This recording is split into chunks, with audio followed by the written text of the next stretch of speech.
selaku guru TIK bahwa tadi Wahyu tidak ikut pelajarannya, padahal di pembelajaran sebelumnya Wahyu ada di kelas. Apa benar laporan dari Pak Bagus? Apa sih yang terjadi sebenarnya Wahyu? Atau ada yang Bapak bisa bantu Wahyu? Pak, saya tadi membolos. Nah, berarti benar ya, Wahyu tadi membolos. Apakah Wahyu tahu sekarang Wahyu ada dalam masalah? Pak. Baiklah, jadi Bapak di sini bukan untuk mencari kesalahan-kesalahan Wahyu. Semua orang pasti pernah berbuat salah. Nah, sekarang bagaimana kita mencari penyelesaiannya bersama-sama dan juga berpikir bersama apa yang bisa kita lakukan untuk memperbaiki situasi ini. Nah, Wahyu, pasti tadi Wahyu membolos ada alasannya ya? Ada alasannya. Saya takut dengan gurunya karena saya tidak membuat tugas, takut nanti dihukum, makanya saya tadi membolos di jam pelajaran itu, Pak. Wah, Wahyu, meskipun Wahyu tidak mengerjakan tugas, seharusnya Wahyu tidak boleh membolos. Dan juga perbuatan yang Wahyu lakukan itu dapat merugikan orang lain. Di sini dapat merugikan gurumu dan juga merugikan Wahyu sendiri. Nah, sekarang Wahyu kita bicarakan apakah Wahyu masih ingat keyakinan ataupun kesepakatan yang sudah kita sepakati sebelumnya? Ya, Pak, saya masih ingat kesepakatan yang kita buat di kelas eh, disiplin, bertanggung jawab, dan menghormati orang lain serta menghormati diri kita sendiri. Nah, ternyata Wahyu masih ingat ya keyakinan atau kesepakatan yang sudah kita sepakati. Nah, Wahyu, Bapak ingin bertanya, menurut Wahyu bagaimana sih murid yang disiplin, bertanggung jawab, ataupun menghormati orang lain? Menurut saya, murid yang disiplin itu murid yang menaati kesepakatan atau menaati peraturan yang telah disepakati. Dan murid yang bertanggung jawab itu adalah murid yang mengerjakan tugas yang diberikan oleh guru dengan baik. Nah, Wahyu, berarti tadi ketika Wahyu membolos di pembelajaran TIK, apakah menurut Wahyu itu sudah melakukan keyakinan atau kesepakatan yang sudah disepakati? Tidak, Pak. Nah, kalau begitu Wahyu, apa yang bisa Wahyu lakukan untuk memperbaiki kesalahan Wahyu itu? Yang bisa saya lakukan meminta maaf kepada Pak Bagus laku guru TIK. Iya. Dan berjanji tidak akan mengulanginya lagi. Iya, bagus sekali. Dan ada lagi, Pak. Iya. Saya akan selalu mengingat keyakinan yang telah kita buat di kelas. Oke, baiklah kalau begitu Wahyu, Bapak maafkan perbuatan yang Wahyu lakukan dan Bapak hargai juga usaha yang Wahyu lakukan. Besok Bapak akan lihat perkembangannya Wahyu. Oh, baik, Pak. Terima kasih, Pak. Iya, silakan Wahyu.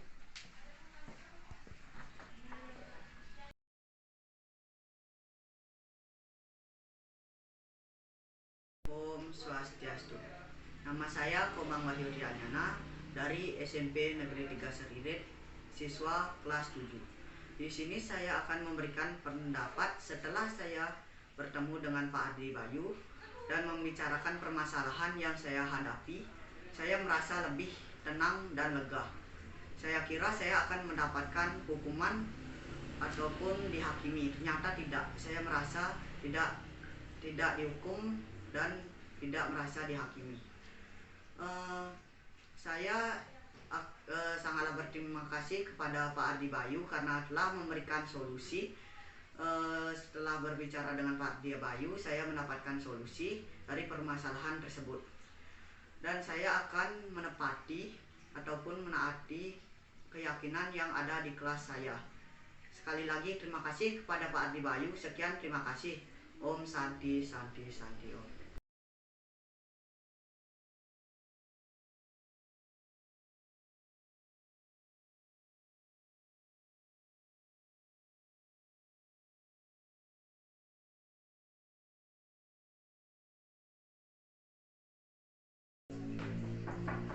Pak. Ya, silakan masuk. Oh, Andra, ya silakan. Ya. Tadi Bapak dengar laporan dari teman Andra, katanya Andra marah-marah ya di kelas. Apa benar laporan dari temannya atau apa sih yang sebenarnya terjadi atau ada yang Bapak bisa bantu Andra? Ya benar Pak, karena tadi saya diejek duluan oleh teman saya Pak. Nah, tenang dulu ya. Nah, sekarang apakah Andra tahu kalau Andra marah-marah itu berada dalam masalah? Iya Pak. Baiklah Andra, jadi Bapak di sini bukan mencari siapa yang duluan mengejek, ya. Semua orang pasti pernah salah, apalagi marah-marah. Bapak juga kalau diejek duluan sama temennya, pasti Bapak marah-marah.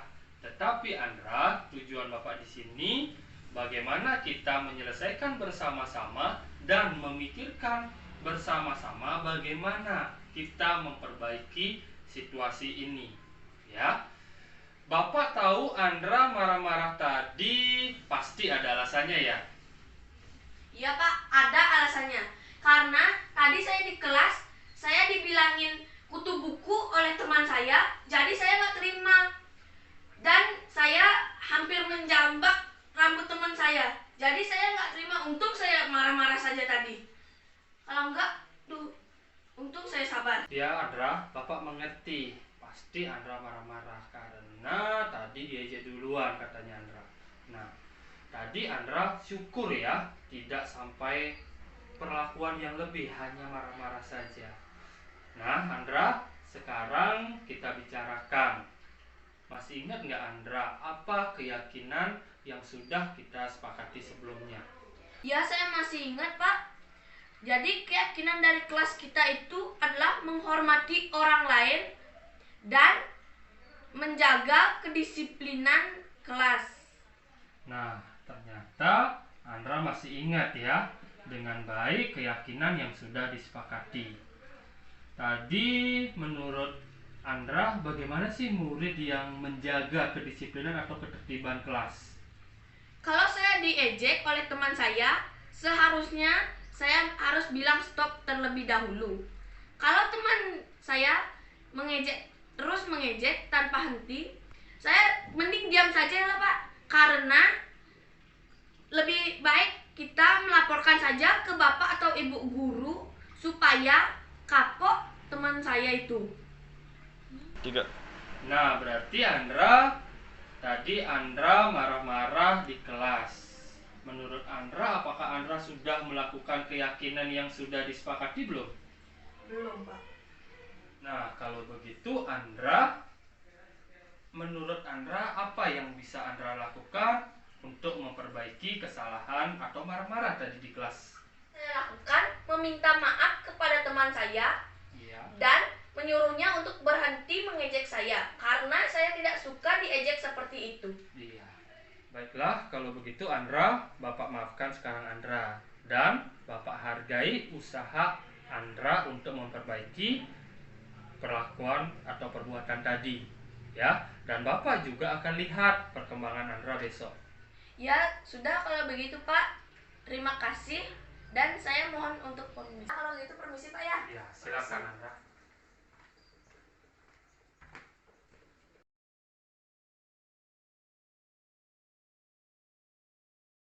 Swastiastu. Nama saya Ketut Andra Asmara, kelas 7 dari SMP Negeri 3 Seririt. Dan tanggapan saya hari ini, setelah saya bertemu dengan Bapak Ardi Bayu, saya diberikan solusi oleh Bapak Ardi Bayu. Dan setelah saya mendapatkan solusi dari Pak Ardi Bayu, saya merasa lebih lega dan nyaman. Serta saya tidak merasa dihakimi ataupun dihukum.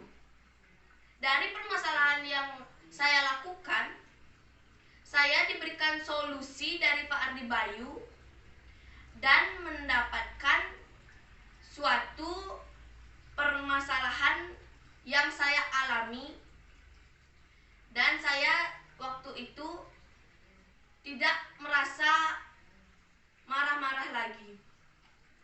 Dan di sini saya berjanji akan selalu mematuhi keyakinan dari kelas saya. Di sini saya ingin mengucapkan terima kasih kepada Bapak Ardi Bayu. Saya ucapkan Paramasani. Om Santi Santi Santi.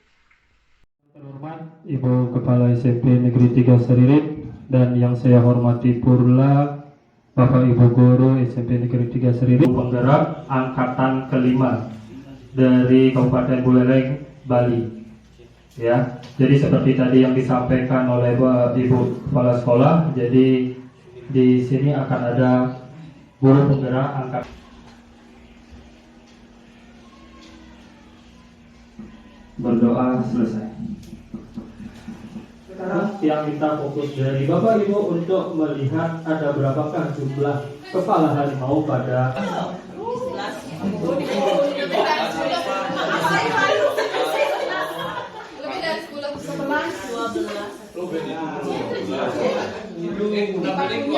Bagaimana Bapak Ibu sudah? Oke, yang ada 12. Saya di sini minta 12 untuk menunjukkan yang mana saja.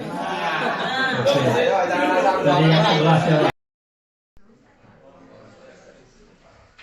Baiklah Bapak Ibu, pada kesempatan ini kita sebagai warga sekolah berkewajiban untuk mendukung kegiatan-kegiatan calon guru penggerak yang dalam hal ini diwakili oleh Pak Bayu selaku calon guru penggerak yang sudah mengikuti pelatihan selama beberapa bulan dan ke depan juga akan banyak yang perlu kita bantu untuk menyukseskan apa yang menjadi tujuan dan harapan dari Pak Bayu supaya bisa lulus untuk menjadi guru penggerak wakil dari SMP Negeri 3 Seririt. Kita sangat bersyukur karena ada calon guru penggerak dari sekolah kita yang mewakili kita semuanya. Mudah-mudahan juga ke depan pada pendidikan sekolah kita. Karena pada rapat pendidikan sekolah kita, nilai di guru penggerak kita masih 0, kosong, 1.4.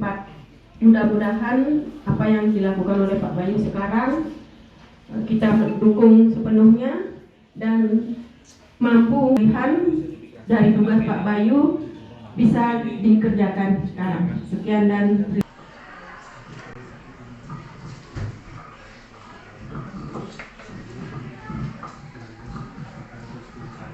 Om Swastiastu. Oke, selamat pagi semuanya. Yang terhormat Ibu Kepala SMP Negeri 3 Seririt dan yang saya hormati pula Bapak Ibu Guru SMP Negeri 3 Seririt yang berkenan hadir pada kesempatan kali ini.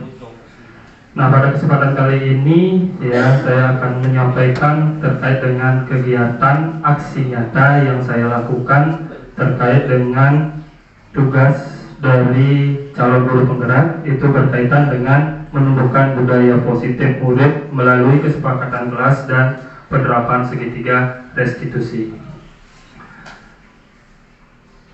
Sebelumnya, salam dan bahagia Bapak Ibu Guru yang hebat-hebat ini semuanya. Untuk pertama kali di sini saya kalau perkenalan sebenarnya semuanya sudah tahu ya, karena saya juga dari SMP Negeri 3 Seririt. Di sini saya selaku Imadi Ardi Bayu Saputra, ya, calon guru penggerak angkatan kelima dari Kabupaten Buleleng, Bali. Ya, jadi seperti tadi yang disampaikan oleh Ibu Kepala Sekolah, jadi di sini akan ada guru penggerak angkatan 8, 9, dan 10. Jadi seperti yang diharapkan juga agar teman-teman juga bisa ikut untuk mengikuti program guru penggerak ini. Nah, Bapak Ibu Guru semuanya, jadi sebelum kita memulai kegiatan pada hari ini, ada baiknya kita berdoa terlebih dahulu agar pelaksanaan kegiatan hari ini bisa berjalan sesuai dengan yang diharapkan. Untuk doanya saya pimpin langsung menurut agama dan keyakinannya masing-masing. Berdoa dipersilahkan.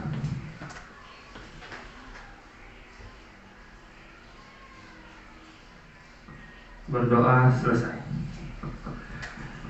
Bapak Ibu guru, jadi seperti biasanya kalau kita di kelas gitu ya. Jadi sebelum kita memulai pembelajaran, ada baiknya Ibu Bapak sudah yang lihat juga melakukan ice breaking yang tujuannya untuk apa? Untuk meningkatkan fokus ya. Fokus kita nantinya pada saat pembelajaran, otomatis di sini pada saat kita fokus mengikuti kegiatan. Kita fokus dari Bapak Ibu untuk melihat gambar yang ada di depan Bapak Ibu. Jadi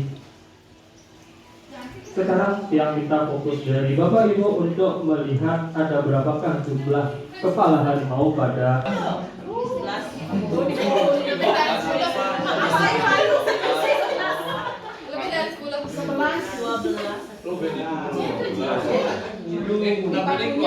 bagaimana Bapak Ibu sudah? Oke, yang oh ada 12. Saya di sini minta 12 untuk menunjukkan yang mana saja.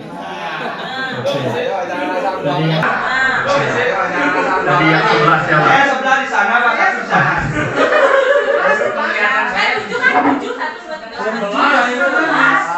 Oke, yang 11 tadi siapa? 11. Oke. Haji 11 yang mana saja? Ini 1. 5. Terus 6. Di mana lagi? Di sini. Oh 6. Oh ini. Oh di batunya, di bawah batunya. Oh di bawah batunya ini. 7, 8. 9 di mana? Ini ya 9. Di mana lagi? Oh ini. Sini. Oh 10. 11 ini. Oh ya. 11. Ada yang tambah lagi? Oh 11. Iya 11. 11. Oke. Kita cek jawaban yang benar Bapak Ibu. Oh ada, ternyata ada yang lebih fokus 12. Oke. Ini ada masuk, ini ada masuk. Mana? Oh, nah, 12. Oke, kita cek ya Bapak Ibu. Apakah fokus Bapak Ibu sudah benar atau bagaimana? Kita lihat. Iya. Oke, ada berapa Bapak Ibu? Oke, yang ini benar 1. Di sini ada Bapak Ibu ya. 2, 3, 4, 5, 6, 7, 8, 9, 10, 11, 12, 13, 14, 15, dan 16. Yang jelas kayak gini. Iya Bapak Ibu. Saya jawab 7, yang lain 11. Yang jelas semua salah. Oke Bapak Ibu, jadi terima kasih. Namanya ada like aja Pak. Ya, Bapak Ibu, jadi ini bisa nanti diterapkan di kelas Bapak Ibu untuk meningkatkan fokus di awal pembelajaran. Mungkin nanti selain ice breaking yang tepuk tangan dan sebagainya, ini juga bisa dilakukan Bapak Ibu. Iya. Ya nanti kita udah. Bagaimana Bapak Ibu, sudah mulai fokus? Sudah ya, oke. Kita lanjutkan Bapak Ibu. Ya, oke. Nah untuk Bapak Ibu, jadi tadi adalah terkait dengan budaya positif. Sebelum ke budaya positif, ada baiknya kita melihat dulu dari filosofi Ki Hajar Dewantara. Ya, mungkin Bapak Ibu semuanya sudah tahu yang beliau Ki Hajar Dewantara itu merupakan bapak pendidikan kita. Ya, yang mana di sini pernyataan-pernyataan beliau itu adalah terkait dengan bagaimana merdeka belajar yang pada kurikulum merdeka saat ini. Ya, yang mana tujuan pendidikan dari beliau itu adalah menuntun segala kodrat yang ada pada anak agar mereka dapat mencapai keselamatan dan kebahagiaan yang setinggi-tingginya. Nah, di sini ada istilah kodrat anak-anak. Ya. Masing-masing, ya seperti yang kita ketahui ada potensinya masing-masing, kemudian kebutuhannya dan gaya belajarnya masing-masing juga ada. Itu termasuk kodrat alam. Kemudian yang kita ketahui juga, istilah anak itu bukanlah kertas kosong yang bisa kita isi semaunya. Sebelumnya kan seperti itu ya. Murid itu adalah kertas kosong, di mana guru ingin mengisi semaunya guru. Kan seperti itu ya. Tetapi menurut Ki Hajar Dewantara itu beda anak-anak, Bapak Ibu ya. Jadi kertas kosong itu sudah terisi oleh garis-garis yang samar. Ya, dia sudah berisi tapi masih yang samar-samar. Untuk itu, disinilah tugas guru untuk menebalkan dari garis-garis yang samar tersebut. Ya, garis-garis samar yang tersebut itu adalah potensinya, gitu ya. Kemudian kebutuhan-kebutuhan yang lainnya. Itu yang akan kita bimbing anak-anak. Ya. Kemudian kodrat zaman. Nah, seperti yang kita ketahui, zaman itu terus berkembang, ya. Jadi kita harapkan anak itu harus mampu belajar sesuai dengan perkembangan zamannya. Ya, zaman yang sebelumnya dengan zaman sekarang itu pastinya berbeda. Otomatis kita sebagai guru hendaknya melihat anak itu cara belajarnya juga berbeda-beda, ya. Nah, salah satu tanggung jawab seorang guru, Bapak Ibu, jadi bagaimana kita menciptakan suatu lingkungan positif terdiri dari warga sekolah yang saling mendukung. Dari warga, kemudian saling belajar, saling bekerja sama sehingga nantinya tercipta, Bapak Ibu, kebiasaan-kebiasaan yang baik, yang mana kebiasaan-kebiasaan yang baik ini akan membentuk sebuah budaya yang positif. Dari budaya positif ini, itu akan tumbuh menjadi karakter-karakter yang lebih baik dan yang lebih kuat. Ya, untuk warga sekolah, tidak hanya pada murid tetapi juga guru maupun yang lainnya, ya. Nah, itu adalah pengantar terkait dengan budaya positif.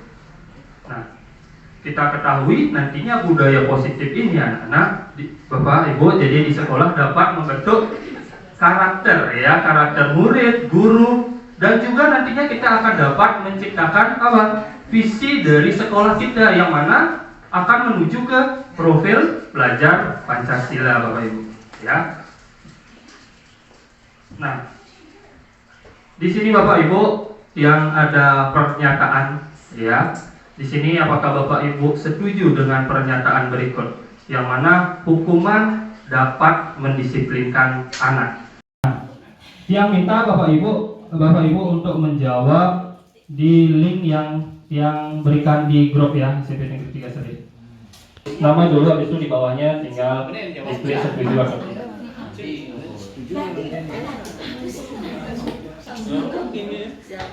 Bagaimana Bapak Ibu, bisa dibuka linknya? Ya, tinggal di publish. Mantap, Mas Adiana mantap. Oh, kelihatan di sini Bapak Ibu, Pak Gusti. Ya itu, setuju itu. Apa pertanyaannya? Dapat.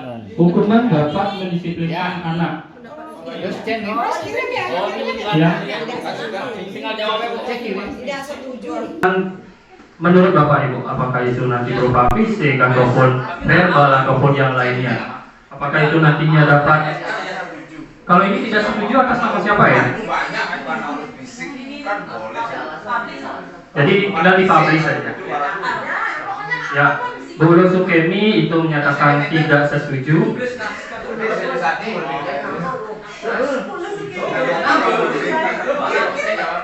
Mana jawabannya?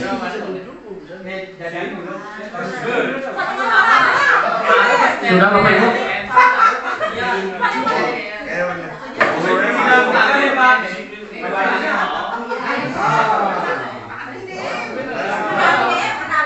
Ya, tinggal dijawab aja menurut Bapak Ibu, hukuman yang Ibu lakukan misalkan atau yang dulu dilakukan itu apakah nantinya dapat mendisiplinkan anak atau tidak? Yang penting jangan berantakan ya.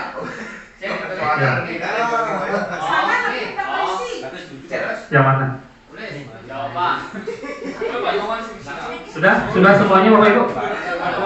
Kalau Bapak Ibu pakai juga di kelas bisa ya, jadi untuk menanyakan kepada muridnya, jadi langsung bisa dijawab kelihatan Bapak Ibu. Isi. Kan mungkin yang setuju ataupun yang tidak setuju. Salah satu aja. Oke, dari Pak Nyoman. Tadi menyatakan bahwa ia setuju. Mungkin alasannya bisa disampaikan Pak Nyoman. Direkam. Istilahnya kita kan tidak boleh menghukum siswa. Padahal kita kan menghukum siswa itu kan Ini kan relatif kan, menghukumnya yang sewajarnya sesuai dengan tata tertib yang ada. Kalau gitu kan rugi kita membuat tata tertib, kan ada skor-skornya. Melanggar ini, hukumannya ini, skornya sekian. Kalau kita tidak berikan hukuman seperti itu, mubazir tata tertib yang ada di sekolah.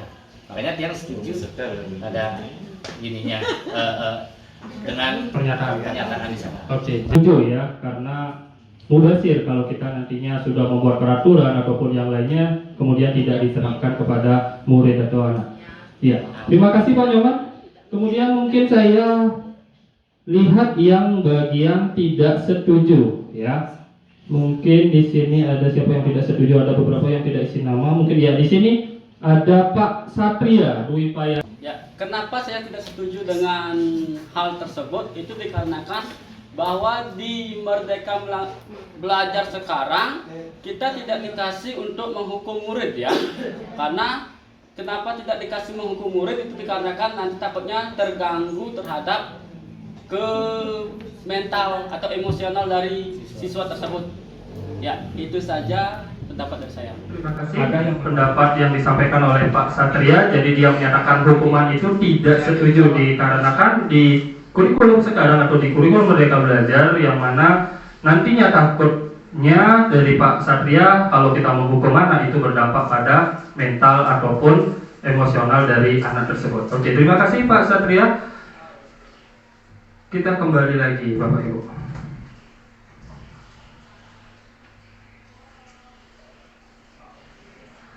Oke, jadi itu adalah jawaban dari Bapak Ibu terkait dengan hukuman dapat mendisiplin anak.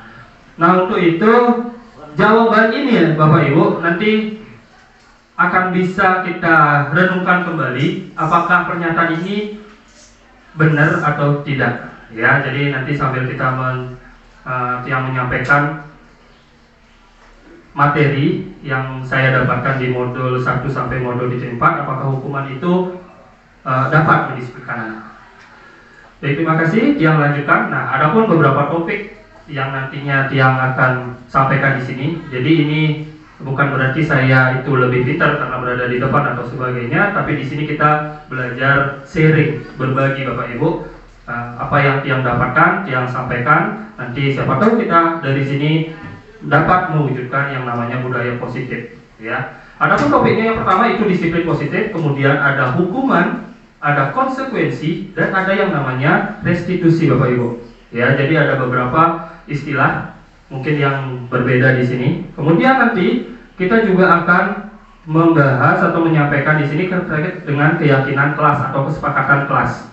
Kemudian dalam menyusun keyakinan atau kesepakatan kelas kita hendaknya harus melihat kebutuhan dari murid tersebut dulu, ya. Baru nanti kita akan tahu juga restitusi seperti apa yang kita berikan. Ada yang namanya 5 posisi kontrol sebagai seorang guru Bapak Ibu. Kemudian yang terakhir dalam memecahkan masalah itu ada istilahnya segitiga restitusi. Nah, di sini ada lagi Bapak Ibu, ya, ada lagi kegiatan yang sekarang Bapak Ibu lagi lakukan.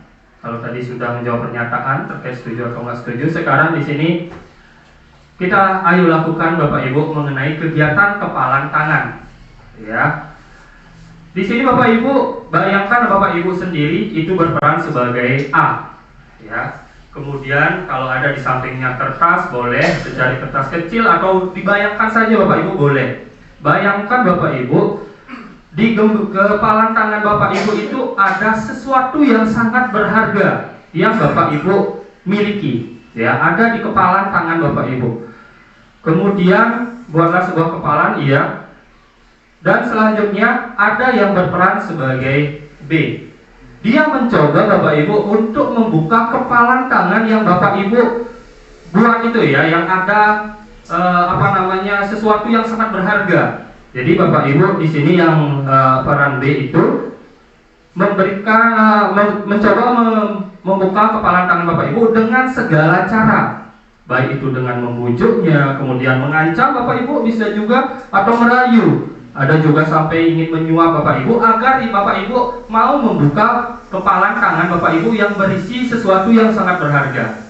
Nah, Sekarang seperti yang tadi, coba Bapak Ibu yang mohon untuk menuliskan apa yang akan Bapak Ibu lakukan ketika ada seseorang yang berperan sebagai B mencoba membuka kepalan tangan Bapak Ibu.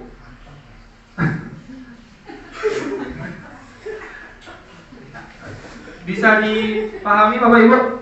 Bisa ya? Oke.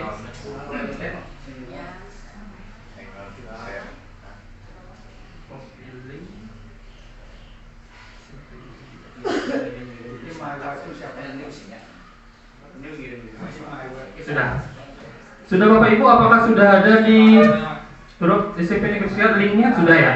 Nah, Bapak Ibu tinggal menjawab apa yang akan Bapak Ibu lakukan. Apakah membuka kepalan tangan Bapak Ibu yang ada sesuatu yang sangat berharga, apakah tidak tetap menutupnya?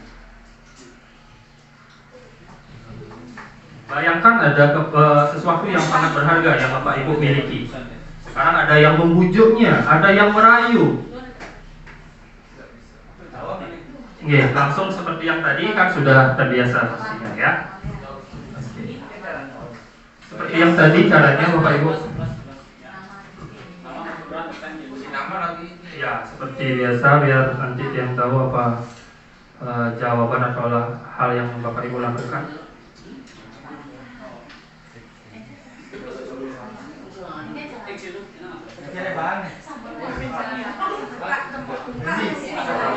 Ya, dikasih atau tidak dibuka kepala tangan Bapak Ibu. Jika ada yang sampai merayu, ya apa yang Bapak Ibu lakukan? Nah, sekarang Bapak Ibu kan punya kepala tangan nih. Sekarang ada yang ingin merayu untuk agar membukanya. Nah, Bapak Ibu,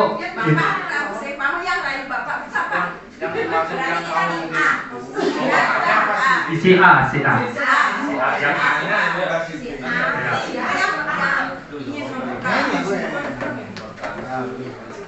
Apakah ada urusan? Ya.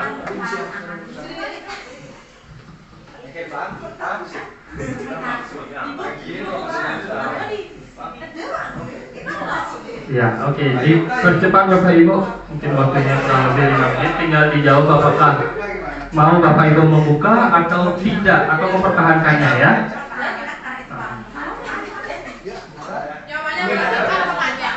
Ya. Singkat.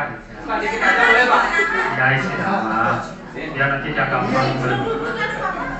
Ya, Pak Gusti tetap mempertahankan katanya, walaupun ada banyak rayuan, bujukan atau suap, ya, tetap dia mempertahankan. Kalau Bu Yulia juga tetap, kalau Bu Kepala Sekolah membukanya. Ya boleh Bapak Ibu, nggak masalah. Iya. Kan.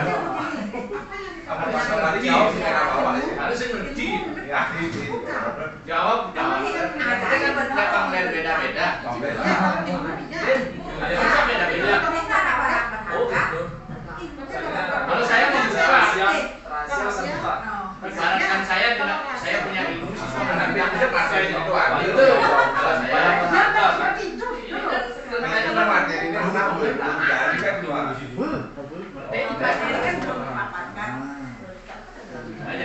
Kalau saya karena saya itu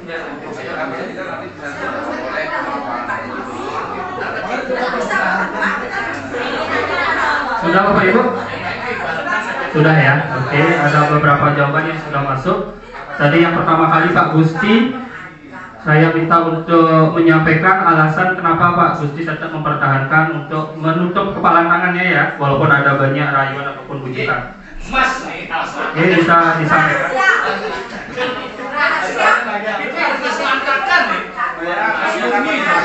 Ya, mohon diperhatikan. Kalau Mas Murni kita tetap mempertahankan alasan karena benda itu sangat berharga, ya tetap sekuat tenaga harus dipegang kuat-kuat supaya tidak jatuh ke tangan orang. Itu aja sebenarnya. Baik, terima kasih jawaban dari Pak Gusti. Jadi jawabannya adalah tetap mempertahankan karena itu merupakan barang berharga yang dia miliki dan dia ingin mempertahankan biar nggak jatuh ke tangan orang lain. Oke, bagus sekali. Kemudian siapa di sini yang membuka? Oke, tadi Ibu Wayan kepala sekolah ya tadi langsung membukanya. Mungkin ada alasan kenapa ibunya membuka kepala tangan. Baik, ya persilakan. Itu begini alasannya. Kita kan sebagai pendidik, ya, membuka yang dimasukkan di sini adalah kita harus terbuka dalam segala hal, tidak boleh tertutup dalam segala hal, karena dengan kita mempunyai sikap yang terbuka, maka kita akan lebih cepat mendapatkan ilmu, mendapatkan pengetahuan, kemudian menyerap dari orang lain, kemudian kita bisa memberikan orang lain apa yang kita punya. Begitu. Dengan kita terbuka seperti itu, saya yakin demikian juga dengan siswa. Kalau siswanya yang tertutup, tidak mau membuka apa yang ada pada dirinya, jelas dia tidak akan bisa memajukan potensi yang ada pada dirinya. Itu alasannya. Kepala sekolah bahwa ibunya tetap membukanya ya, karena sangat mulia sekali hatinya ya. Jadi dia membuka semua hal yang dia miliki untuk anak didiknya. Baik, terima kasih. Nah, Bapak Ibu, jadi di sini tidak ada jawaban yang benar atau salah. Apakah tetap mempertahankan atau membukanya? Ya. Ya. Yang intinya adalah jawaban dari Bapak Ibu itu semuanya benar. Yang memegang kontrol dari kepala tangan Bapak Ibu itu adalah Bapak Ibu sendiri. Ya, apakah Bapak Ibu mau mempertahankan atau tidak itu tergantung Bapak Ibu sendiri.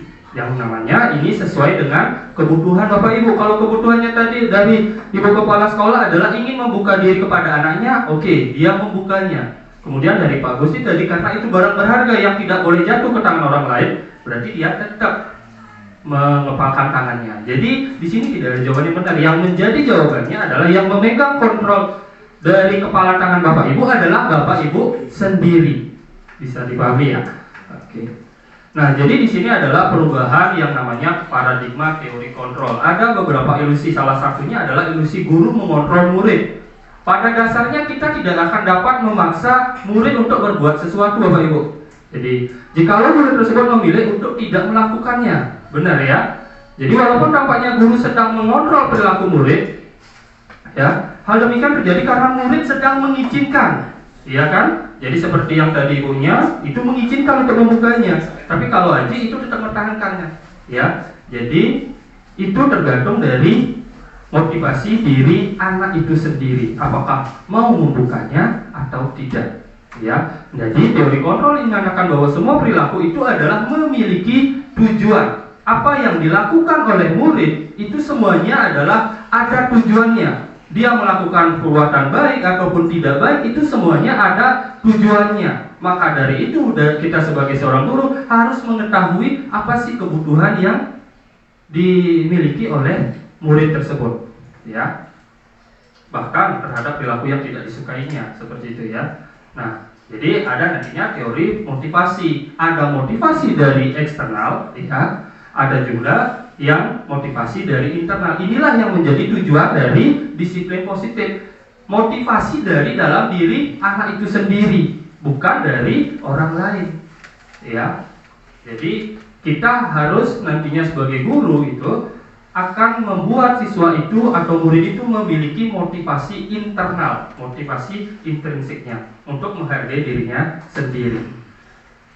Jadi seperti itu Bapak Ibu. Nah, kita lanjut ke disiplin positif. Nah, sekarang lagi Bapak Ibu, ada kata disiplin. Ya, sering kita di sekolah juga, ya, sering kita mendengar kata disiplin. Ketika Bapak Ibu mendengar kata disiplin, apa sih yang terbayang di pikiran Bapak Ibu mengenai kata disiplin? Mungkin ini ada linknya ya, jadi yang langsung aja mungkin ada yang menyampaikan pendapat. Ketika mendengar kata disiplin, apa yang terbayang di pikiran Bapak Ibu? Mungkin ada yang mau menyampaikan? Ya, silakan Pak Sarjana.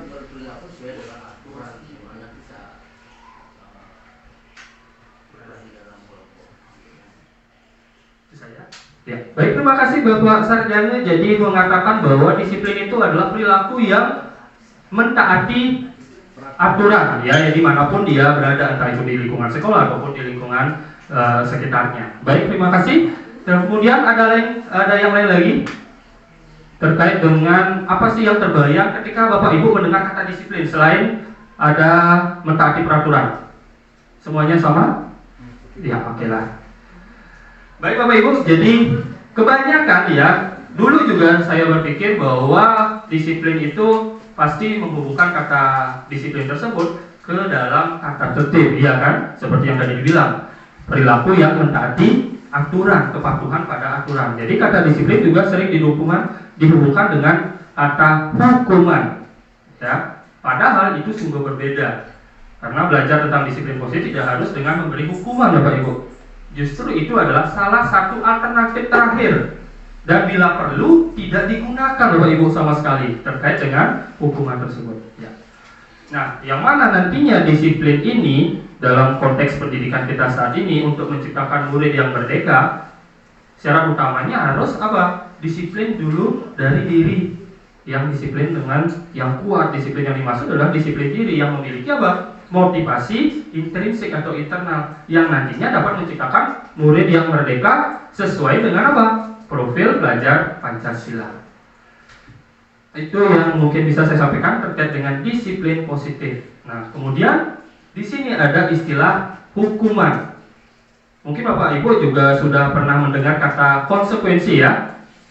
Ini sungguh berbeda juga dan ada istilah restitusi.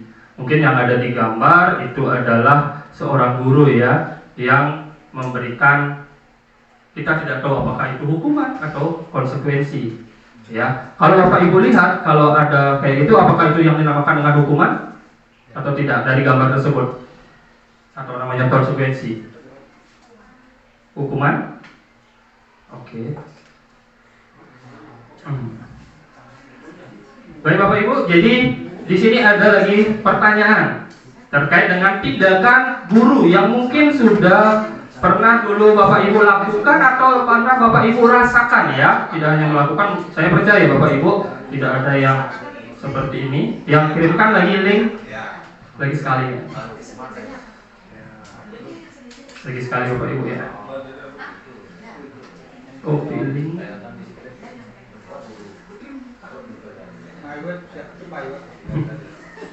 Oke, linknya sudah dikirim Bapak Ibu. Ya, di sini ada pertanyaannya.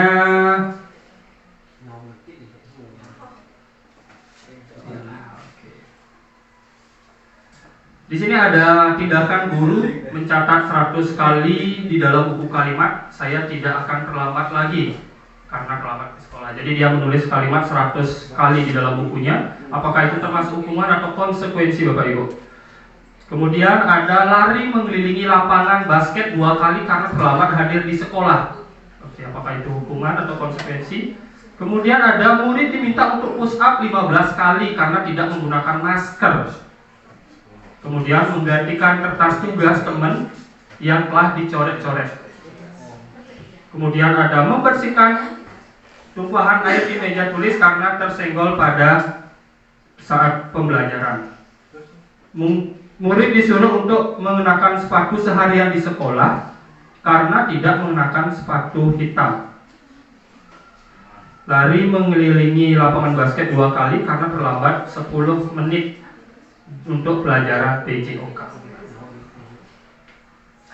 Jadi berbeda ya antara hukuman dengan konsekuensi Bapak Ibu. Oke, silakan nanti tinggal diisi satu hukuman atau konsekuensi, tinggal ditulis seperti itu aja ya.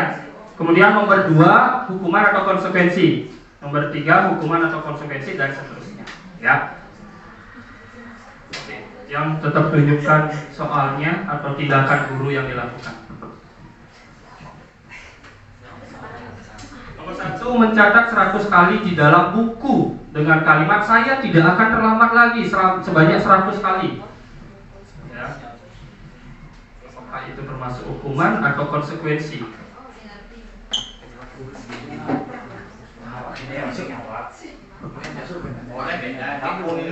Ya.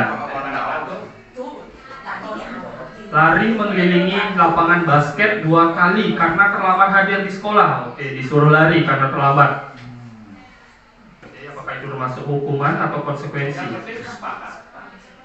Murid diminta untuk push up. Kalau nggak sepakat 10 kali lari. Berarti buat kesepakatan.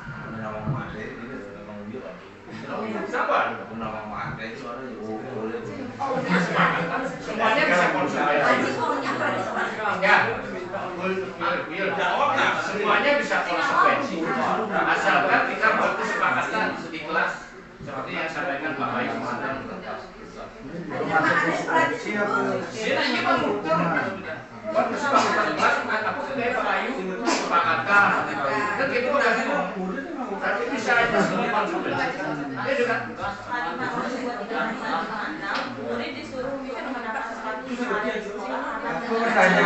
Oh, yang ini mungkin murid tidak disuruh ya untuk mengenakan sepatu karena tidak mengenakan sepatu hitam. Seperti itu, tidak disuruh untuk mengenakan sepatu. Ya, jadi karena dia tidak pakai sepatu hitam, mungkin pas hari Senin seperti itu ya, diminta dilepas sepatunya, ya. Jangan bersepatu seharian. Iya, Bapak. Iya, tidak mengenakan sepatu mungkin salah ini. Bisa aja konsekuensi. Asalkan kita buat kesepakatan siapa yang tidak pakai sepatu. Nah, di Merdeka kita buat kesepakatan. Dan nanti ada yang bilang kesepakatan di Merdeka belajar. Isi aja nomor 1 hukuman gitu ya, kalau misalkan hukuman. Nomor 2 apa, nomor 3 apa?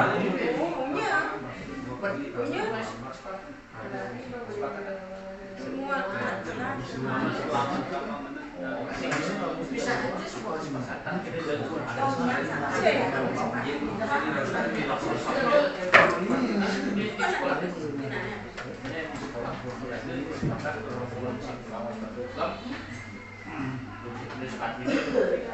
Tapi itu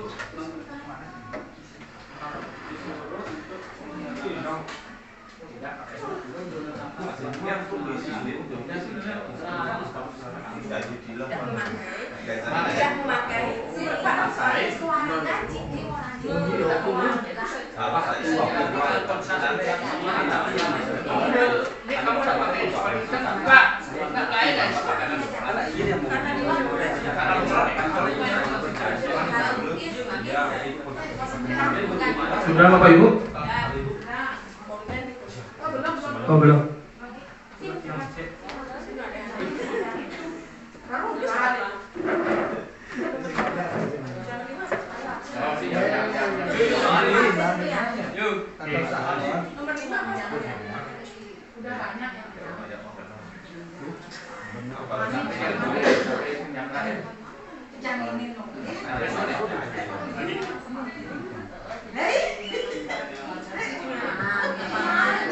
Ini apa password kakak usaha ini? Ya? Apa password kakak usaha? Wifi kakak usaha. Wifi tata usaha.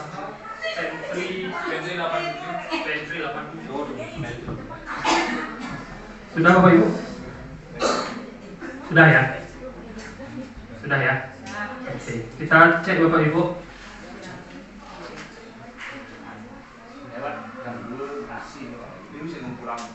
Baik Bapak Ibu, jadi ini adalah tindakan guru, apakah dia termasuk hukuman atau konsekuensi.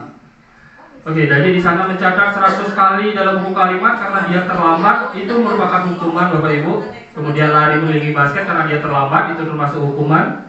Kemudian murid diminta untuk push up 15 kali karena tidak menggunakan masker, dia adalah merupakan hukuman. Kemudian Bapak Ibu, di sini ada menggantikan kertas tugas teman yang telah dicoret, itu termasuk konsekuensi.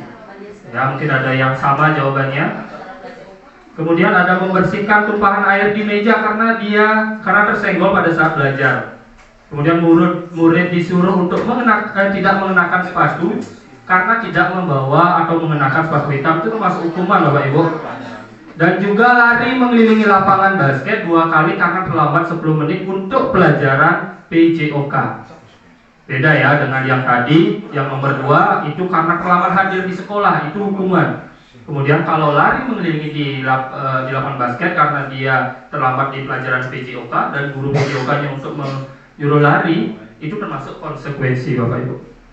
Ya. Nah, jadi kita akan mencari tahu apa sih perbedaan antara hukuman dengan konsekuensi. Iya. Iya, jadi di sini menurut atau terkait dengan restitusi oleh Dayat Gosen namanya. Jadi ada perbedaan antara hukuman dan konsekuensi. Kalau hukuman sesuatu yang menyakitkan dan harus terjadi dia, ya, isi sesuatu yang menyakitkan. Kemudian kalau hukuman ada yang membuat anak itu sakit, bisa itu dalam bentuk fisik maupun perasaan, ya, untuk jangka waktu yang lama. Tetapi kalau konsekuensi itu bedanya, memang dia tidak merasakan tidak nyaman, tetapi dalam jangka waktu yang lebih pendek. Kalau keliling 2 kali juga bisa jadi sakit ya. Iya. Ya. 2 kali misalnya satu keliling itu Oh, semuanya tuh. Untuk pelajaran PJOK. bisa jadi lapangan basket. Oke, bagus sekali. Kemudian ada anak membenci nantinya kedisiplinan, ya. Kalau biasanya kita menghukum, di saat ketemu kita dia mulai baik gitu ya. Tapi kalau sudah tidak ketemu kita biasanya, ya, dia lagi berulah. Biasanya seperti itu yang kita lihat. Karena kita mungkin sering menghukum, ya. Kita sering menghukum, kemudian anaknya jadinya menghindari kita. Oke. Itu dia membenci kedisiplinan. Tapi kalau konsekuensi, anak itu mulai menghargai yang namanya disiplin, ya. Kemudian kalau hukuman itu adalah paksaan, ya. Kalau konsekuensi itu ada stimulus dan ada respon atau tanggapan. Kemudian mendorong anak itu menyakiti diri sendiri, biasanya hukuman dan sebagainya, ya. Kemudian isi yang terakhir ada dia merasa bersalah, ya, merasa juga dipermalukan. Kalau dia terlambat datang ke sekolah kemudian disuruh lari, biasanya dia merasa sudah marah dalam dirinya, rasa bersalah, kemudian dipermalukan rasanya, ya. Kalau dilihat oleh teman-temannya juga, dia akan merasa tak dihargai untuk terlambat datang ke sekolah. Tapi kalau di pelajaran PJOK mungkin itu sudah menjadi kesepakatan dari guru PJOK-nya, ya. Jadi dia akan memang tidak dibuat tidak nyaman, tapi hanya sementara, ya. Itu bedanya Bapak Ibu. Jadi jangan sampai nantinya kita itu memberikan hukuman yang nantinya dapat membuat anak itu merasa marah, kesal ataupun yang lainnya dalam waktu jangka panjang, ya. Jadi itu Bapak Ibu. Nah, jadi ini merupakan identitas yang dianggap gagal kalau hukuman. Kemudian identitas yang menyukseskan nantinya istilah disiplin itu konsekuensi, namanya Bapak Ibu seperti yang tadi. Dan ada muncul baru istilah yang namanya restitusi. Kalau konsekuensi biasanya agak netral, ya. Tapi kalau sudah ke restitusi itu sudah sangat positif banget Bapak Ibu, ya. Jadi biasanya murid itu akan dapat bertanggung jawab atas perilakunya sendiri, biasanya seperti itu. Kalau dia restitusi tindakan kita, ya. Mungkin kita akan menanyakan apa yang kamu yakini terkait dengan kesalahan yang sudah diperbuat, seperti itu, ya. Jadi jangan langsung peraturannya seperti ini anak-anak, kamu melanggar, jangan seperti itu. Jadi kita cobalah dulu untuk mencari kebutuhan atau tujuan dari anak itu melakukan perilaku tersebut. Ya, idealnya Bapak Ibu, idealnya. Saya di sini berbicara idealnya juga. Tapi dari keseharian memang itu menjadi dilema jadinya, ya. Apakah itu masuk hukuman ataupun yang lainnya, ya. Itu yang perbedaannya Bapak Ibu. Nah, jadi restitusi ini apa maksudnya? Jadi restitusi adalah proses menciptakan kondisi bagi murid untuk memperbaiki kesalahannya sendiri, sehingga nanti mereka akan kembali dengan karakter yang lebih kuat, ya. Restitusi juga proses kolaboratif yang mengajarkan murid untuk mencari solusi. Dia nantinya kita berikan pilihan, ya, solusinya seperti apa. Apakah dia nanti meminta maaf dengan sendirinya kalau dia misalkan mengejek temannya atau membuli temannya. Itu adalah salah satu contoh dari restitusi. Dia akan mencari solusi atas masalah yang dialami, ya. Dan membantu murid berpikir tentang orang seperti apa yang mereka inginkan atau tujuannya, ya. Itu merupakan restitusi Bapak Ibu. Nah, untuk menciptakan disiplin positif tersebut ada namanya keyakinan kelas atau kesepakatan kelas. Mungkin saya mencoba untuk menerapkannya Bapak Ibu, ya. Biasanya kita juga mengapa tidak peraturan saja namanya, kenapa harus diganti menjadi keyakinan atau kesepakatan? Nah, di sini ada beberapa pertanyaan. Misalkan, mengapa kita memiliki peraturan harus menggunakan helm bila mengendarai kendaraan roda 2? Bisa saja peraturan ini dilanggar, toh juga nggak ada polisi, kita nggak usah pakai helm. Kan biasanya seperti itu ya, murid ataupun kita juga kadang-kadang seperti itu. Tetapi di disiplin atau keyakinan, kita harapkan Bapak Ibu, anak-anak tersebut memiliki keyakinan akan nilai-nilai kebajikan universal. Salah satunya kalau tidak menggunakan helm kan terkait dengan keselamatan, agar dia merasakan atau berpikir untuk berpikir bahwa itu untuk keselamatan, bukan untuk tidak ada polisi, tidak usah menggunakan. Seperti itu. Itu namanya peraturan, Bapak Ibu. Ya. Sama juga mengapa kita harus melakukan peraturan 3M, menggunakan masker. Itu untuk apa nilainya? Kesehatan. Ya, seperti itu. Dan keselamatan untuk orang lain juga. Jadi itu bedanya peraturan dengan keyakinan atau kesepakatan. Yang tujuannya untuk motivasi, ya. Nah, dari peraturan ataupun keyakinan ini akan menuju ke lingkungan yang positif, yang nantinya menuju ke budaya positif. Ya. Jadi kalau peraturan biasanya selalu mengembalikan buku ke tempatnya. Kalau dari di sana dari peraturan itu keyakinan yang akan terbentuk adalah tanggung jawab. Kemudian dilarang mengganggu orang lain, itu menghormati orang lain dan sebagainya. Ya. Diharapkan nanti ada kesepakatan kelas yang dibuat. Nah, ini adalah kesepakatan yang sudah saya buat di kelas 7. Ya, kebetulan saya mengajar di kelas 7. Mungkin Bapak Ibu sudah melihat kesepakatan kelas, ya. Jadi caranya di sini membuat Bapak yang harapkan di sini semuanya juga nanti ikut mulai dari sekarang itu menerapkan yang namanya keyakinan kelas. Misalkan di sini saya mencoba dulu menyampaikan apa sih kelas impian, ya, kelas impian yang kalian inginkan atau yang kalian impikan. Kemudian saya berikan dia kesempatan, misalkan saya ingin kelas ini tidak ribut Pak, seperti itu ada pendapatnya. Saya tidak ada yang saling mengejek Pak, seperti itu yang kemarin saya coba terapkan. Jadi di sana saya mencoba ikut terlibat, siswanya juga ikut terlibat dalam pembuatan kesepakatan. Nanti dia akan menuliskan kesepakatan atau kesepakatan kelas yang dibuat di depan. Kemudian yang bacakan dengan murid, ya. Ada yang tadi agar tidak ribut kelasnya, agar nyaman kelasnya, agar suasana pembelajaran menyenangkan, agar suasana pembelajaran yang seru. Seperti itu, banyak ternyata impian-impian dari murid tersebut. Nah, dari sana dalam mewujudkannya, yang tanya, bagaimana kita mewujudkan seperti itu? Coba kita sepakati anak-anak. Jadi seperti itu. Jadi ada yang mencoba membuat berdoa sebelum mulai pembelajaran dan sebagainya, menjaga ketertiban kelas.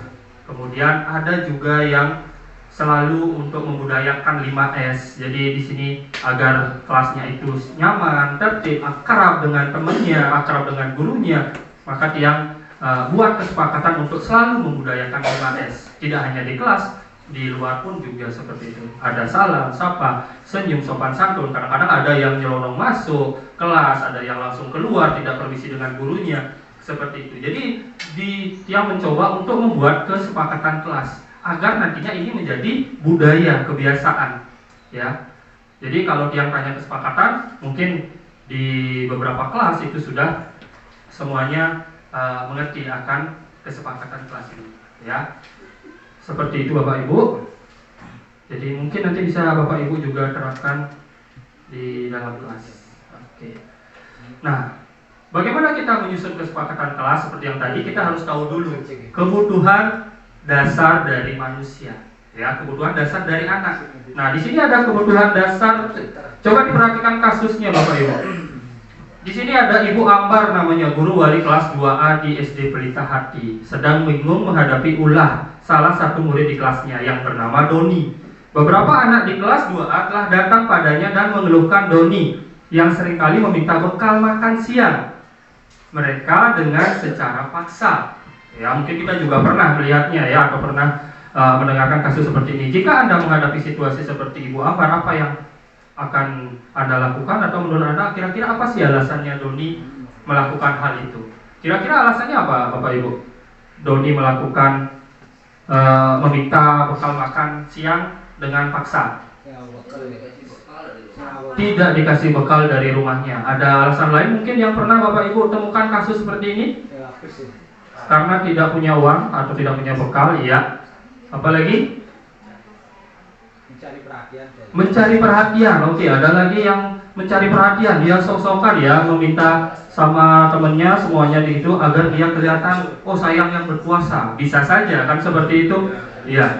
Nah, Bapak Ibu, jadi itulah yang kita harus tahu dari setiap tindakan yang dilakukan oleh murid. Ada beberapa kebutuhan seperti bertahan hidup atau survival, ya. Kemudian ada penguasaan, ada kasih sayang dan rasa diterima, dan ada kebebasan serta kesenangan. Seperti yang tadi dibilang, dia tidak membawa bekal dari rumahnya, dia lapar, berarti dia ingin mempertahankan hidup kan, bertahan hidup. Jadi dia memaksa temannya untuk agar mengasih makannya ke dianya sendiri. Kemudian penguasaan seperti yang dibilang tadi. Jadi dia apa? Berpuasa, sok-sokan berpuasa, bahwa saya ini yang paling berpuasa di sini. Dia mencari perhatian. Ada juga yang kasih sayang dan rasa diterima. Misalkan si Doni itu ingin dia diketahui tindakannya itu oleh guru. Setiap hari dia seperti itu, otomatis gurunya itu akan melaporkan kepada siapa? Kepada orang tuanya. Kepada orang tuanya, oh ternyata dia tidak diberikan bekal. Dia ingin dikasihani, ada rasa ingin dicintai atau disayangi oleh orang tuanya. Bisa jadi kan? Kemudian juga ada kebebasan. Ya, dia sudah mungkin bawa bekal, cuma dia bosan. Ya, bosan dengan menu makanannya yang seperti itu saja. Bisa jadi kebutuhannya seperti itu. Ya, atau dia mencari kesenangan melihat temannya yang ketakutan, bisa saja ya. Jadi dia senang melihat ekspresi teman-temannya yang ketakutan atau dia menganggap itu sebuah lelucon. Ya, itu adalah kebutuhan-kebutuhan yang dilakukan oleh murid tersebut. Ya, kalau kita kaitkan dengan pendidikan juga sama. Kalau misalkan kebebasan, bosan dia belajar, itu saja caranya mengajar. Berarti kita sebagai guru gimana? Harus melakukan variasi metode pembelajaran. Entah itu menggunakan ice breaking tadi untuk menaikkan fokusnya. Ada yang mengantuk soalnya kan, jadi dia ingin bebas atau ingin yang lainnya. Ada yang juga ingin bosan di dalam kelas, dia ingin bebas di luar kelas belajar. Bisa juga Bapak Ibu. Ya, seperti itu. Jadi kita harus mengenali dulu kebutuhan-kebutuhan dari murid tersebut agar pembelajarannya menjadi lebih bermakna. Nah, terus yang di sini ada posisi kontrol dari Bapak Ibu sebagai guru, ya. Nah, di sini ada beberapa posisi kontrol dari guru atau ada 5, ya. Itu adalah penghukum. Kemudian ada istilahnya pembuat rasa bersalah. Kemudian ada berposisi sebagai teman. Ya, ada juga posisi kontrol guru sebagai pemantau saja, dan ada juga yang dinamakan sebagai manajer. Ya, kira-kira Bapak Ibu berada di posisi mana? Oke, Bapak Ibu yang bisa jawab sendiri karena Bapak Ibu yang melakukan dalam kehidupan sehari-hari. Apakah dia penghukum, Bapak Ibu, atau pembuat rasa bersalah, atau akrab sekali dengan teman? Ya, ada yang memantau. Oh, ini peraturannya, kamu harus seperti ini. Ada juga yang memantau. Dan juga ada yang manajer Bapak Ibu. Nah, idealnya Bapak Ibu, iya, kita harus berposisi sebagai apa? Manajer.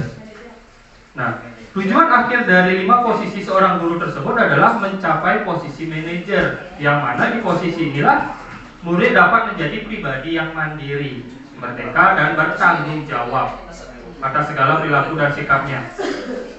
Ya, yang jadinya nyaman. Tapi minimal lah di pemantau ya.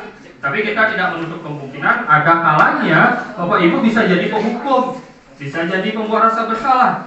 Kamu terus saja melakukan kesalahan. Bapak kecewa dengan kamu gitu misalkan ya. Iya, jadi kecewa itu artinya dia muridnya itu merasa bersalah lagi seperti itu ya. Atau juga ada yang berposisi sebagai teman, terlalu akrabnya. Tapi bisa jadi itu positif, bisa juga dia jadinya negatif karena terlalu akrab dengan murid. Oh, dia selalu berlindung ketika ada permasalahan. Itu Bapak Ibu posisi kontrol. Nah, ini dia perbedaannya. Jadi identitas yang paling berhasil itu di posisi manajer. Ya, guru biasanya berkata kalau di penghukum, kalau kamu tidak melakukannya awas ya. Jadi kita udah marah, udah menghukum. Tapi kalau di manajer beda. apa yang kamu yakini dari kesalahan yang sudah diperbuat, seperti itu. Jadi kalau di penghukum biasanya murid berkata, biarkan saja, nanti juga marah lagi, sudah terbiasa. Jadinya ini jangka panjang Bapak Ibu, ya. Dan dampaknya pada murid, dia juga akan terus mengulangi kesalahannya. Iya.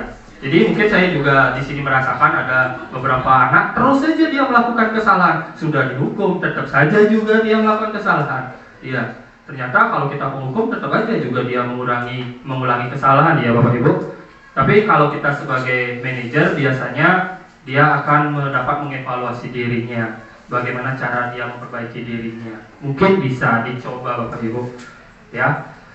Itu posisi kontrol yang yang bisa Bapak Ibu lakukan, ya. Idealnya adalah sebagai manajer, tapi minimal lah sebagai pemantau kita, ya. Kita lihat peraturannya ataupun kesepakatan yang sudah dibuat. Jadi seperti itu Bapak Ibu. Kalau teman biasanya ada yang positif, ada yang negatif, ada ketergantungan biasanya dia. Kalau sebagai teman terlalu akrabnya, kalau ada permasalahan dia pasti berlindung, ya, sama bapaknya itu aja atau sama ibunya, atau juga nanti nggak dimarahi, gitu biasanya, ya. Jadi usahakan minimal pemantau, kemudian idealnya adalah manajer, ya, ideal. Ya, oke, sama, ya, kata-katanya saya kecewa dengan kamu, itu biasanya membuat orang bermasalah. Kamu tidak pernah benar melakukannya, terus saja melakukan kesalahan, itu penghukum biasanya, ya. Kalau manajer, bagaimana kamu menyelesaikan masalah ini, gitu ya. Jadi kita nanyakan secara lembut, gitu ya, agar dia ini kesalahannya sendiri dan bisa bertanggung jawab atas kesalahannya sendiri. Ya.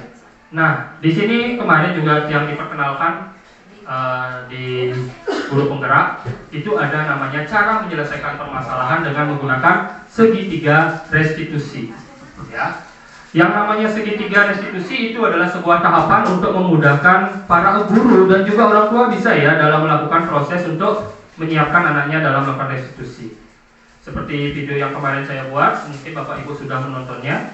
Jadi ada beberapa tahapan. Jadi mulai dari kita menstabilkan identitas, ya. Kemudian ada istilahnya validasi tindakan yang salah dan juga menanyakan keyakinannya. Itu adalah tahapan dari sisi segitiga yang dinamakan dengan segitiga restitusi. Terus apa saja yang kita nanti bisa lakukan Bapak Ibu dalam tahapan ini? Mungkin nanti Bapak Ibu ketika ketemu permasalahan muridnya atau siswanya bisa mencoba melakukan yang namanya segitiga restitusi. Ya. Di sini ada contoh pertanyaannya atau perkataannya yang bisa kita lakukan. Kalau yang pertama menstabilkan identitas, itu membuat anak merasa gagal karena berbuat salah menjadi positif. Misalkan guru berkata, berbuat salah itu hal yang manusiawi anak-anak. Tidak ada manusia yang sempurna, ya. Bapak dulu atau ibu dulu juga pernah berbuat salah. Jadi seperti itu. Kita pasti bisa kok menyelesaikan permasalahan ini. Buat anak itu merasa menjadi positif terhadap dirinya sendiri, ya. Bisa dipahami. Jadi itu menstabilkan identitas. Ada yang kedua, validasi tindakan yang salah. Jadi Bapak Ibu tanyakan alasan dari murid tersebut melakukan kesalahannya. Mungkin kebutuhannya seperti apa, yang kita percaya bahwa setiap tindakan itu ada tujuannya, ya, ada kebutuhannya masing-masing. Dan yang terakhir menanyakan keyakinan. Nah, keyakinan atau nilai-nilai yang bisa kalian tanyakan itu nilai-nilai apa yang telah kita sepakati, gitu. Makanya kesepakatan kelas itu penting Bapak Ibu, ya. Maka nanti kita akan bisa menanggulangi permasalahan agar tidak mengganggu mental ataupun emosional dalam waktu jangka panjang Bapak Ibu. Ini ada sedikit video terkait dengan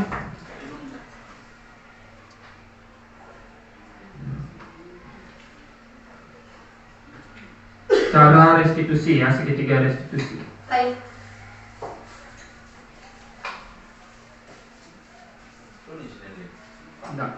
Ini akan ditunjukkan bagaimana seorang guru berada dalam posisi manajer menggunakan penerapan segitiga.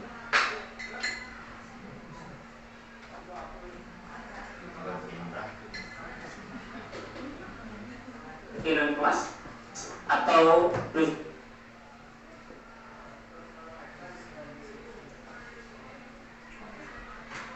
Nah, seperti ini contohnya Bapak Ibu bisa dilihat.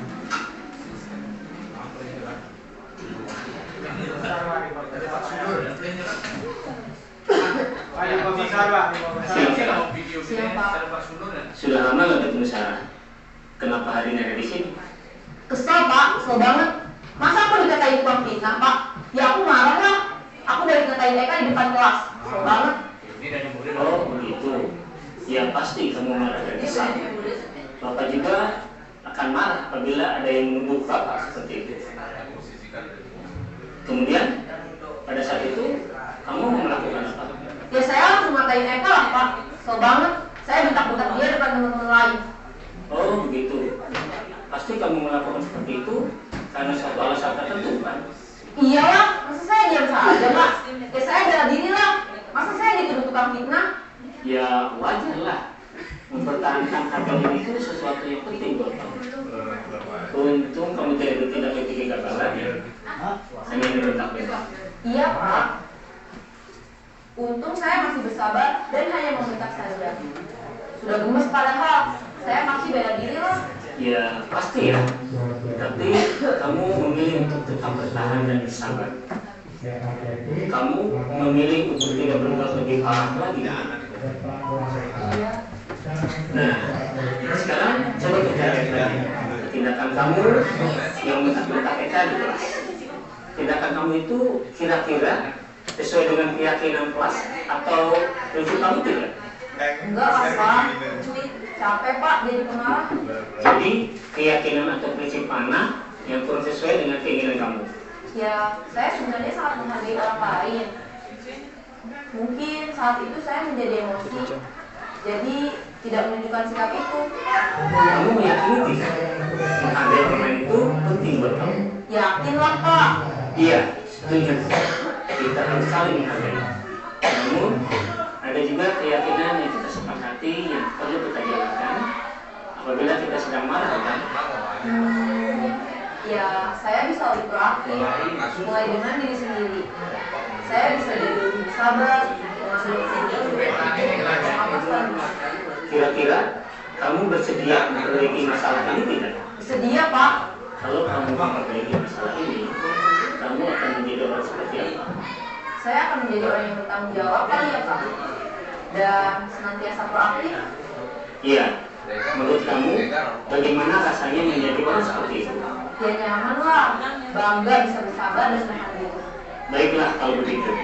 Yuk kita pikirkan bagaimana memperbaiki masalah ini.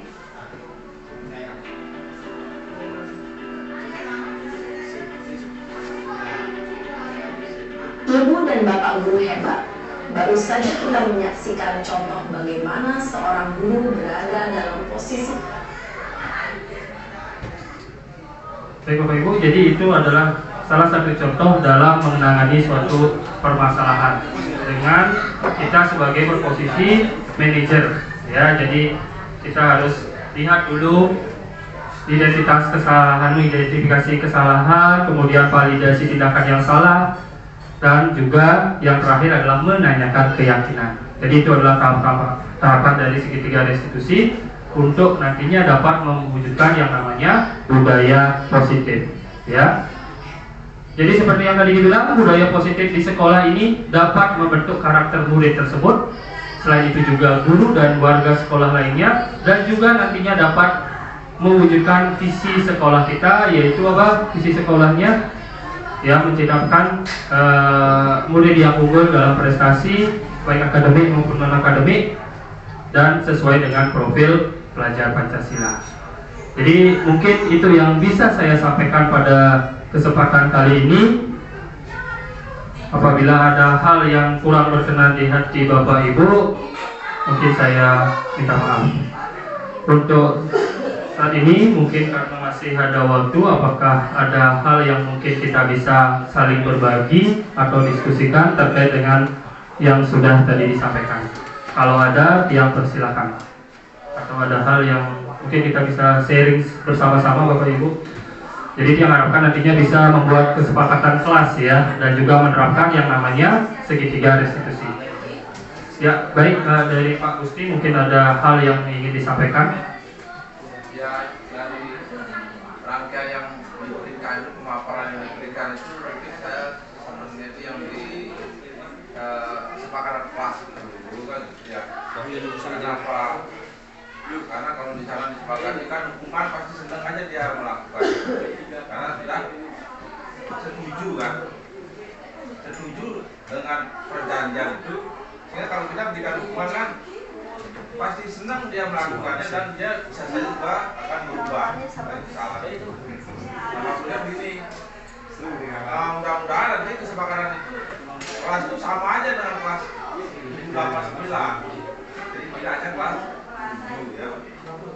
Meskipun belum Merdeka Belajar di kelas 8, katanya kalau di kelas 8-9 juga kita berikan kesepakatan. Itu aja ya.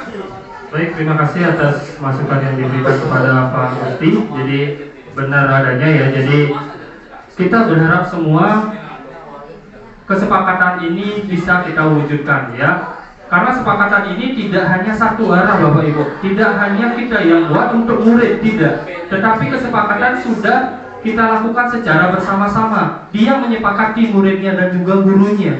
Jadi otomatis apa yang dia sepakati, mudah-mudahan itu bisa dilakukan untuk menjadi yang lebih baik. Kalau kita peraturan biasanya seperti yang tadi dibilang, hukumannya itu sudah tertera ya di buku pelanggaran ya, poinnya sekian itu melanggar peraturan. Iya, itu karena mungkin dulu kurang tahu juga ya, apakah peraturan itu ada dengan kesepakatan atau tidak. Mungkin tidak ya, langsung ada peraturan seperti itu. Jadi alangkah baiknya mulai dari hal kecil dulu di kelas.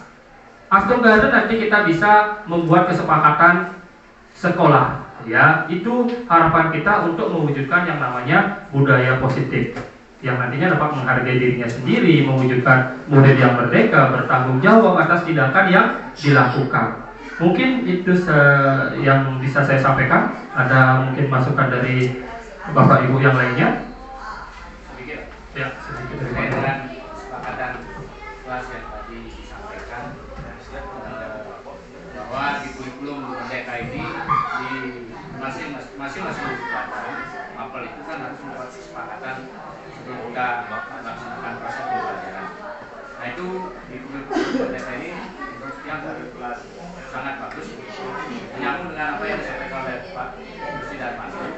Kita juga nanti akan menerapkan kurikulum Merdeka kelas 12. Lebih baik, lebih awal kita bisa buatkan kesepakatan sekolah, sehingga kita lebih awal kita bisa siswa itu mempelajari, tahu apa sih yang harus dilakukan di sekolah ini. Karena apalagi di kurikulum Merdeka ini kita kan tidak boleh melakukan hukuman dan fisik dan lain sebagainya. Nah contoh itu, kalau kita tidak membuat kesepakatan di sekolah, siswa kemarin-kemarin kan banyak yang terlambat datang, kita suruh mencabuti rumput, itu kan bukan kesepakatan mapel, belum pelajaran. Itu kan perlu kesepakatan sekolah. Misalnya datang terlambat, siswa datang jam 7.00, katanya ada yang lewat 10 menit, kan kita langsung kadang-kadang mencabuti rumput. Itu kan apakah tidak perlu dibuatkan kesepakatan? Kalau tidak perlu kita buat kesepakatan, seolah-olah kita kan kemudian memalukan siswa. Karena misalnya pas siswa datang, kita suruh siswa begitu itu misalnya, atau membawa buku yang kemarin gitu kan, apakah perlu buatkan kesepakatan? Kalau kita mengacu kepada kurikulum Merdeka, depannya toh juga kita akan menggunakan itu. Apakah lebih awal kita bisa buatkan kesepakatan? Kan lebih enak lagi. Baik, terima kasih atas masukan yang diberikan dari Pak Nyoman Suartana. Jadi masukannya sangat bagus sekali. Itu adalah sudah mengacu ke ingin membuat kesepakatan sekolah. Beda halnya dengan tadi yang harapkan mulai dari yang di kelas, tapi Pak Nyoman sudah mau mencoba membuat kesepakatan di sekolah. Ya bagus sekali. Nah di sini nanti untuk mencoba membuat kesepakatan sekolah itu otomatis perlu mendatangkan atau yang dari muridnya semuanya langsung, kita akan menanyakan, mungkin ada yang menyampaikan pendapat dari muridnya dan juga guru-gurunya. Di sanalah kita akan melakukan kesepakatan. Dan juga beda halnya juga dengan peraturan, kalau kalimat yang digunakan itu hendaknya yang positif, Bapak Ibu. Jadi kalau misalkan yang terlambat datang tepat waktu, jadi seperti itu aja. Bukan kalau terlambat datang kesepakatannya adalah ini, jangan. Jadi langsung kita buat kesepakatan datang tepat waktu. Jadi seperti itu ya. Jadi hal-hal positif atau kalimat yang positif yang nantinya bisa dipajang gitu ya di setiap sudut, misalkan ada, biar dia selalu ingat kalau ini yang sudah tempel di kelasnya, biar dia selalu melihat, oh ini kesepakatan kelas kita ya, mungkin itu.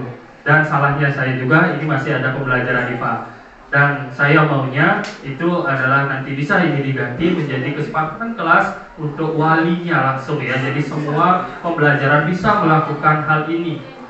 Jadi kalau dia melihat, kalau udah pembelajaran IPA dilihat seperti ini kesepakatan kelasnya, dia oke, dia mau menjaga ketertiban ya. Jadi Astongkare, budaya positif ini bisa kita wujudkan untuk mencapai murid yang merdeka sesuai dengan profil pelajar Pancasila. Baik, kalau tidak ada lagi masukan atau pertanyaan dari Bapak Ibu yang lainnya, mungkin sampai di sini hal yang bisa saya paparkan terkait materi yang dapatkan baru 2 bulan ya Bapak Ibu. Baru paket modul 1. Jadi paket modul otomatis ada modul-modul di dalamnya, baru sampai modul 1.4. Sekarang sudah masuk ke modul 2.1, dan nantinya mungkin tanggal 12, 13 atau 14 juga dia minta bantuan untuk membuat video kembali terkait dengan penyusunan visi misi sekolah. Karena kita sudah melakukan penyusunan visi misi sekolah, mungkin nanti akan penyampaian saja. Ada murid juga beberapa dan ada guru karena terlibat warga sekolah. Dan juga ada pendamping yang nanti untuk di sini sebagai moderatornya nanti. Jadi mohon bantuan dan kerjasamanya untuk menyukseskan, hanya menghilangkan kata huruf C-nya aja sebenarnya ya. Tapi kayaknya susah banget gitu ya, CGP ya. C-nya itu 6 bulan Bapak Ibu.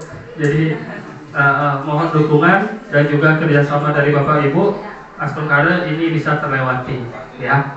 Untuk itu saya ucapkan terima kasih. Om Santi Santi Santi.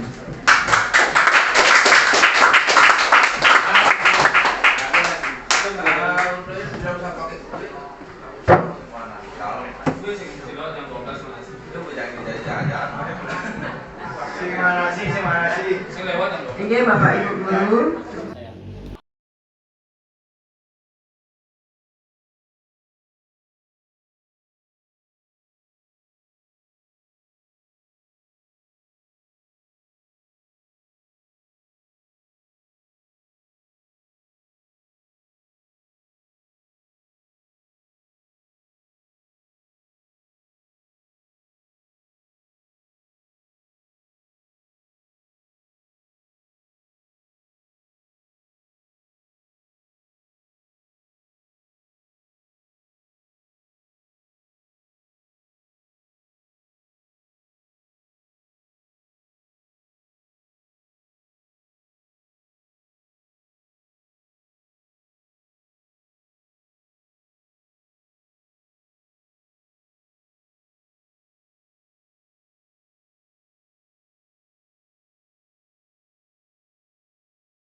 kasih.